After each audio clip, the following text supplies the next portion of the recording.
இன்றைக்கும் நான் ரொம்ப சேட் ஆகிட்டேன். காலையில் பயங்கரமாக அழுது கண் மொழியெல்லாம் கொஞ்சம் அப்படியே சோர்வாக இருக்கா பாருங்கள். பயங்கரமாக அழுதேன் நான்ட்டு. என்னென்னா என் நாயெலாம் வந்து சுற்றி ஃபென்சிங் இல்லாததுனால வேற ஒரு நாய் வந்து கடிச்சிருச்சு என் நாய் பிள்ளைங்களெல்லாம். அவங்க லபலபலப்பன்னு கத்தும்போது எனக்கு ஒரு ஃபீல் வந்தது பாருங்கள், ஒரு தவிப்பு. நான் ஒரு டிஃப்ரெண்ட்லி ஏபிள்டாக இருக்கிறதுனால டக்குன்னு போயிட்டு அவங்கள வந்து காப்பாற்ற முடியல, அவங்கள வந்து பாதுகாக்க முடியலன்னு ஒரு ஃபீல். அது எனக்கு ரொம்ப கஷ்டமாக இருந்தது. அதுக்கப்புறம் ஊசி போட்டேன். அதுக்கப்புறம் திரும்பவும் வந்து இது பண்ணும். இப்போ என்னென்னா ரேபிஸ் தடுப்பூசி போடணும் எல்லா நாய்களுக்கும். வந்து நாளைக்கு தான் வந்து ஊசி போடும். ஒரு 4 நாய்க்கு வந்து இன்றைக்கே போட்டாச்சு ஊசி. மீதி நாய்களுக்கு வந்து நாளைக்கு ஊசி ஃப்ரெண்டுக்கிட்ட கேட்டிருக்கேன், கொண்டு வந்து போடுங்க அப்படின்ட்டு.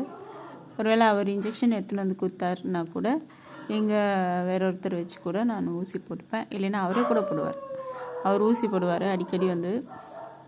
நான் இன்றைக்கி கேட்டிருக்கேன் அது. சரி, ஓகேவா? அதுக்கப்புறம் நான் என்ன சொல்கிறேன்னா, நீங்கள் உங்கள் பக்கத்தில் இருக்கிற நாய்களுக்கு வந்து ரேபிஸ் ஊசி போடுங்க. உங்கள் வீட்டு நாய்களுக்கு ரேபிஸ் ஊசி போடுங்க. ரேபிஸ் வராமல் இருக்கிறதுக்கு தடுப்பூசி போடுங்க.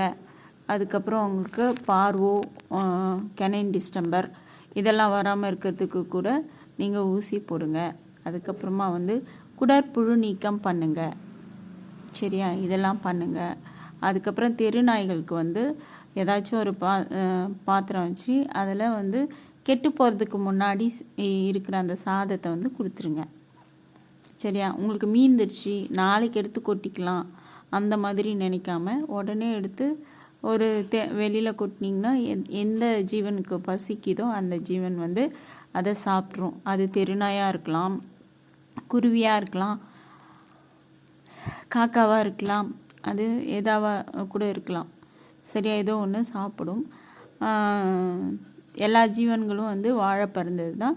அதனால் எல்லா ஜீவன்களுக்கும் சாப்பாடு கொடுங்க. சரியா? நான் எல்லா உயிர்களையும் ரொம்ப லவ் பண்ணுறேன். அதே மாதிரி நீங்களும் லவ் பண்ணுங்க. டாட்டா.